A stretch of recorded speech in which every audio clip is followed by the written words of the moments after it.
Hello everybody, my name is Luke Marr and this is HauteLeMode, and today on HauteLeMode we are going to be talking about the top 10 best fashion shows of the Spring 2019 Fashion Month. Throughout the whole of Fashion Month, I review all of the collections, or at least a good chunk of them, on my Instagram stories, but I know that you guys always want me to kind of elaborate and talk more about my favorite and least favorite collections. So I'm going to be doing two different videos. This first video will be the top 10 best shows in my personal opinion, and taking into account all of the other industry and critical analyses of these collections. And I will also be doing a top 10 worst collections of the season, where I discuss and talk about and give constructive criticism to some of the collections that didn't deliver whatsoever. Before I get into the video though, I want to say that this video is actually sponsored by ShopTagger. ShopTagger is a fashion and shopping browser plugin and mobile app that allows you to actually keep track of all of the things that you're looking to purchase. It lets you know when any of the things that you've saved in ShopTagger are going on sale, or if there's any change in price. And it also lets you know if any of those pieces have come back into stock. I actually love this so much. I use it for a multitude of reasons. I use it for buying personal things, whether it's camera equipment or clothes or just anything that I see from a range of sites.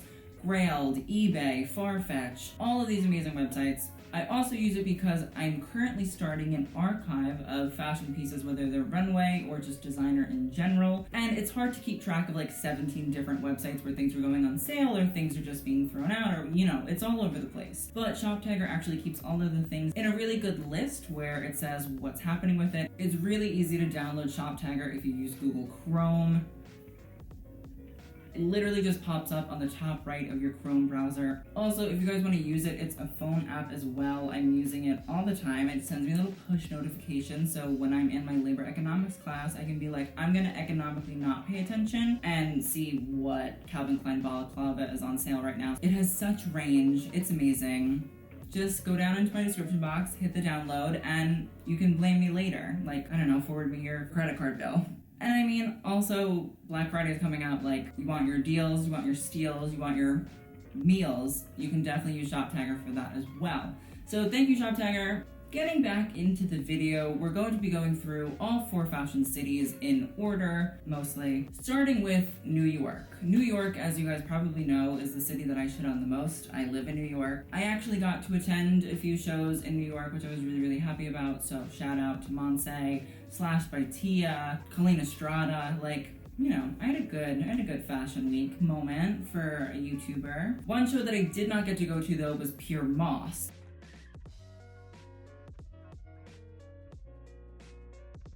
Kirby Jean Raymond is the creative director and founder of Pure Moss, which started out as a menswear brand that in the past few years has started to develop a womenswear line as well. The amazing thing about Kirby is that he has never shied away from discussing the lives of African Americans through clothing, even when a lot of big industry people, or just industry people in general, were saying that that was never going to make him popular in the industry. I will say that if you're going to watch any show this season, I would recommend it be Pure Moss. I mean, from the 40-person live choir that sang throughout the whole show, to the beautiful array of models, to seeing a ready-to-wear collection and a streetwear collaboration collection with Reebok, to the fact that the collection was actually held at the Weeksville Heritage Center, which is a heritage center remembering the first African-American free community post the Civil War and the Great Migration.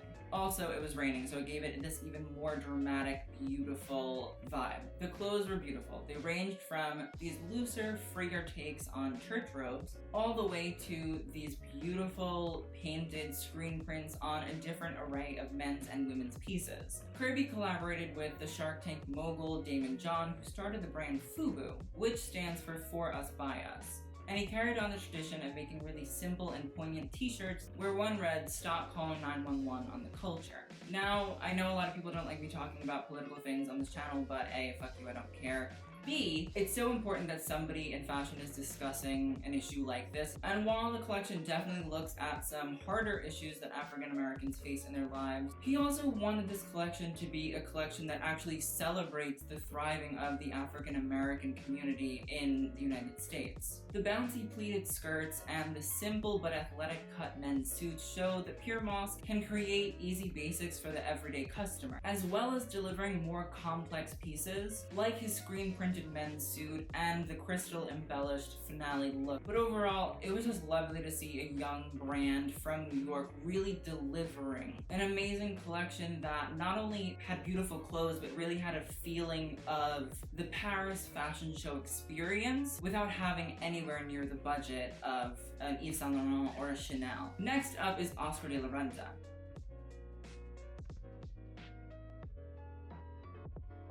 Oscar de la Renta this season was brilliant. I was in love with it. I'm so proud of Fernando and Laura. And I think that this is the first season where they really broke through the Oscar-isms and created a really amazing combination of their signature style with the Oscar de la Renta heritage in a way that felt really, really natural and not forced or coerced at all. Now, Laura added a lot of Moroccan themes as she went on vacation there, and you can see that in the prints. There are some very vintage looking prints, but also there are a lot of kind of newer, more beautiful prints as well. I feel like there's a whole like Moroccan rug sort of feeling to it. And Fernando Garcia was planning on going to India. And you could see that inspiration in these sari-esque dresses, but also in the way that there were tunics layered over pants. They were very masculine, but also they had their feminine touches as well. I think that they expertly added fringe to a lot of the looks, I would say a majority of them, which gave it this sort of grit and feeling of deconstruction, which brings you back to their own brand Moncey.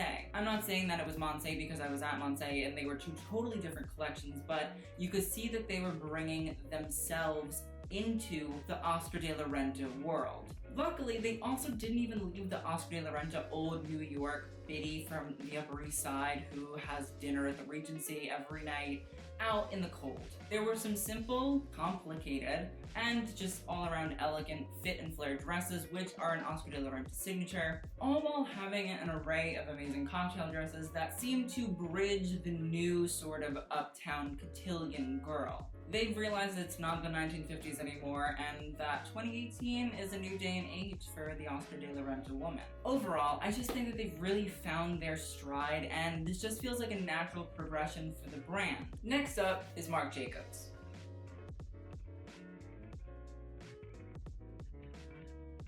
This season of Marc Jacobs was legendary.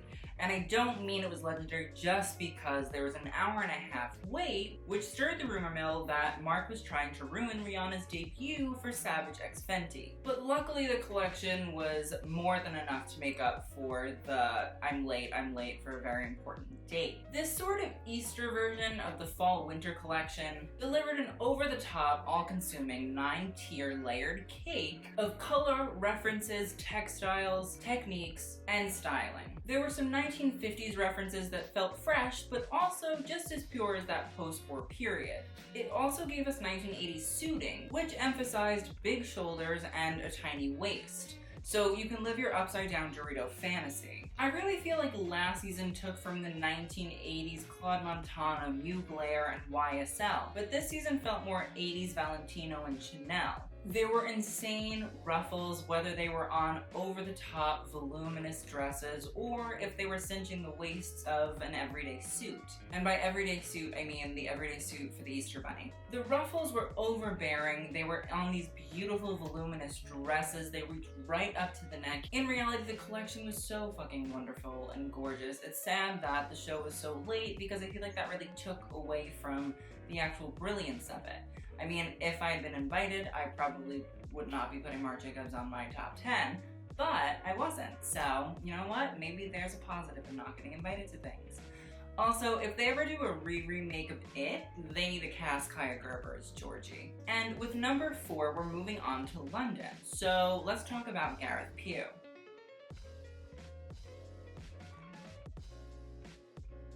And we're talking about Gareth Pugh, who in my opinion is the spiritual successor to Alexander McQueen.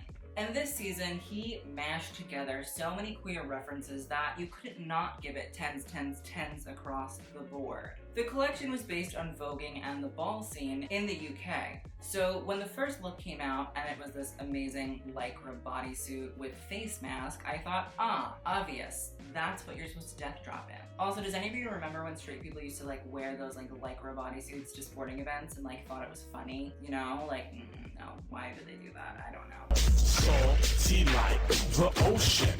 The print on these bodysuits, though, were actually the archival print from Gareth Pugh's graduate collection from Central St. Martin's. If you didn't know, now you know. Luckily, though, the collection was not just bodysuits and gigantic fans. We saw a bunch of amazing tailoring. There were amazing fit and flare coats, a beautiful, amazing assless chap suit, which I assume was going to be a reference to the amount of assless chap dresses that we saw during RuPaul's Drag Race Season 10. I fell in love with this collection as soon as I saw the 8th look. It was like King Midas had given up his gold touch for the night and switched it out instead for like a metallic bright pink and was like, yes, queen, like let's go to the club. You know? She was just like, ooh, girl, you look sickening, it's cute. Like the way that Gareth literally had sections of the coat like cut so that the metallic fabric could like go in, like it was just brilliant, and I was just like, sold. There also was an amazing tailored suit which had all this gathered fabric right at the waist. It just reminded me of McQueen. Like there weren't so many tailored suits in that style, but I was just like, okay, like she's telling everybody, hey, when Sarah Burton's done, I'm here. And the finale look really just was the cherry on top because we got this pleather bodice piece and then this gigantic jutting out skirt with a pregnant belly underneath. And if that's not an Alexander McQueen finale look, I don't know what is. So you know what, when Sarah Burton's done, just say, Gareth Pugh, where are you? Gareth Pugh is the new McQueen. Just take it or leave it. Next up is Alexander McQueen. And while Alexander McQueen did show in Paris, I just thought, well, it's a London-based brand, so snap. Now, I am the first to admit that I did say in the past that Sarah Burton did not have the range or sheer rawness to deliver an amazing Alexander McQueen collection or to do the brand any justice. I might be right about the sheer rawness, but bitch has range. And also, I doubt that very few designers have the ability to pour their dark and tortured mind into a collection the way that Alexander McQueen did, so I was setting kind of high standards. But I think that Sarah Burton has actually bridged the gap between Alexander McQueen's vision and the commerciality that the brand needs to present as one of the top 4 brands that is owned by Kering. Now, I'm not saying that Lee McQueen couldn't sell a collection, but let's be real. He didn't present the most wearable collections that you've ever seen. But Sarah can, and it's all while still keeping a lot of the McQueen-isms involved in the brand, whether it's the Victoriana aspect or the sex or the tailoring. She can also do the harsh realities and the nature aspect as well. There were those nature prints, there was that tailoring that honestly was really quite cutting for Sarah. You had that sort of Victorian ruffle and leather belts. If you wanted sex, she made the bumpster just a little bit subtler. And if you wanted some harsh realities, she gave you amazing boning structure and dresses, very strict and scary leather bodices. I think that Sarah perfectly addressed all of the McQueen aspects while incorporating more of her romanticized McQueen with the florals and the hair and the overzealous jewelry. I just think it's nice to see that Sarah can actually tap into the McQueen inspiration and deliver a collection that might speak to women just a little bit more. Next up, we're going to be talking about product. I didn't know much about the collection prior to reading one of the reviews where they said that somebody brought up the idea of millennials to Mucha post-show. And she got really upset because she was like, millennial, like that's just somebody that you sell to. I'm creating clothes that speaks to a whole generation, whether they're cultured or not, whether they're smart or not. She was speaking to multiple people using her platform of clothing. And honestly, you can see it throughout the collection.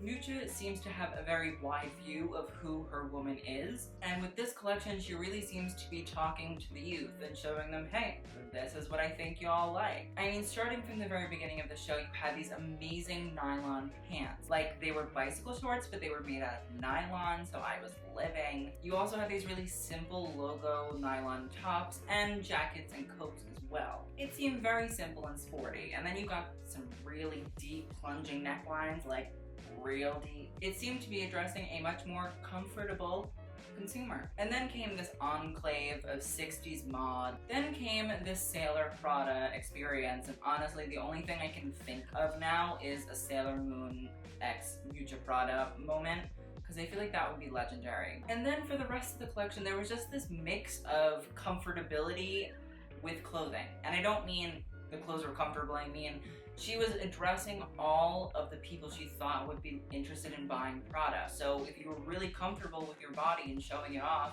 there were clothes for you. And if you weren't really comfortable with your body and you didn't want to show it off, there were clothes for you too. And if you were sort of comfortable with showing your body, you know, there were clothes for you too. There was clothes for everyone. And I think it's really nice as a younger person to see that, oh, with Prada, like if my friends that are more conservative and don't wear crazy out there things, they could find stuff that they actually kind of liked. And my friends that are insane and would wear the craziest shit ever, they could find stuff that they really liked too. Overall, I just think it was a really nice kind of, here are some things that I do really well, I hope you enjoy. And I was like, these are things you do well, I'm enjoying. Next up, we're talking Marnie. Francesco Rizzo's Marnie is fucking amazing. Like, I don't know if you noticed, I talk about him all the time. I love him. I'm obsessed. His debut collection was spectacular. It was insane. And then his second collection was this like neon experience. And both of his men's collections have been able to keep up. Normally, the third collection seems to be where everything kind of goes downhill. But obviously, Francesco Rizzo has range. This season seemed to slow down quite a bit. Like, he really put the pedal to the metal and like the brake pedal to the metal. The collection started off very simple. The first 5 looks were like a little bit off-white, a little bit ivory. There was very subtle detail, and because there was not this over-the-top color experience, you could actually kind of look at the clothes and be like, whoa, like look at that detail, like look at that ruching, that's amazing. I've never even seen that before. Oh, like is that hand painted on those jackets? Like what's going on here? But eventually we got the over-the-top crazy collaging, the vibrant colors, and a whole lot of embellished tchotchkes. Eventually we got to these really simple looks where there were like hand-painted flowers and dots, and I was just like, yes, like Francesco really does a lot of print work. Just keep going. Honestly, 3 amazing women's collections in a row. Like next season, take a break. It's totally fine. Do what you gotta do. Next up is our friend Junya Watanabe. Junya Watanabe went off this season. Also, this collection was literally the first collection I saw the morning after Celine. I was hungover, and also I hated Celine, so somebody had to do something to fix that.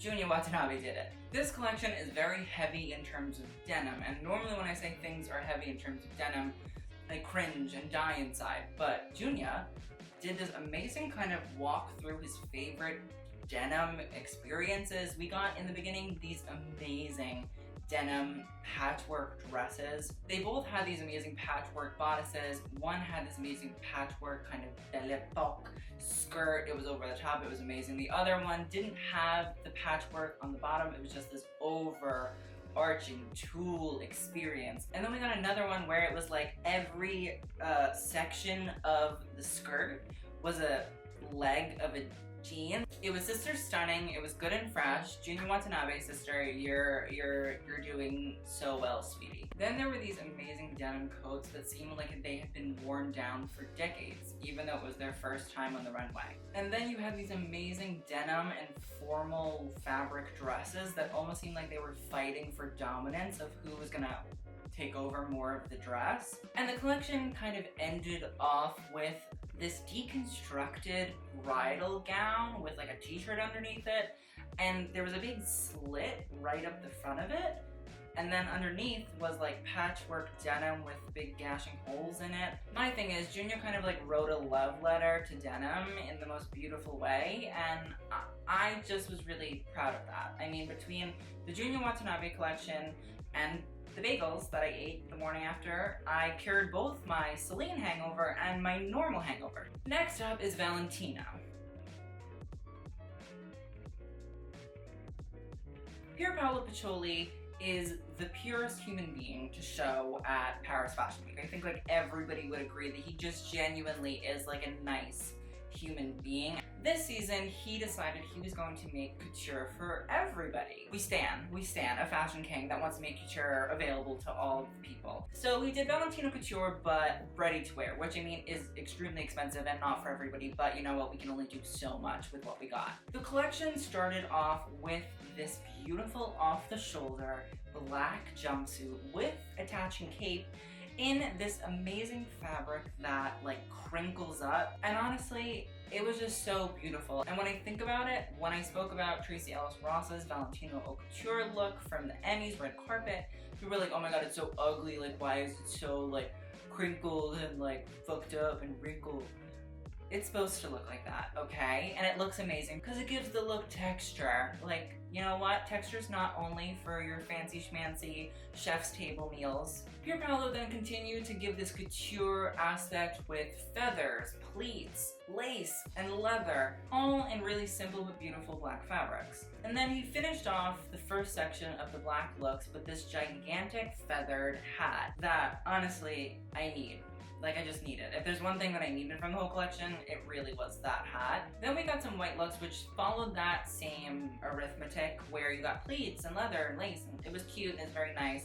And then the white and the black started to mix together throughout the collection. Let me also just say that I hate logos, in-your-face logos, they're the worst. I honestly would actually wear and really enjoy a Valentino raincoat. Like, it was just cute, and it had like the big puff sleeves, like it was nice. And like, I hate logo shit, but like that I would wear and be like, it's Valentino, shut up, you're wet and gross, you look like a drowned harassed rat. See, if somebody can make me like something logoed, like, good designer.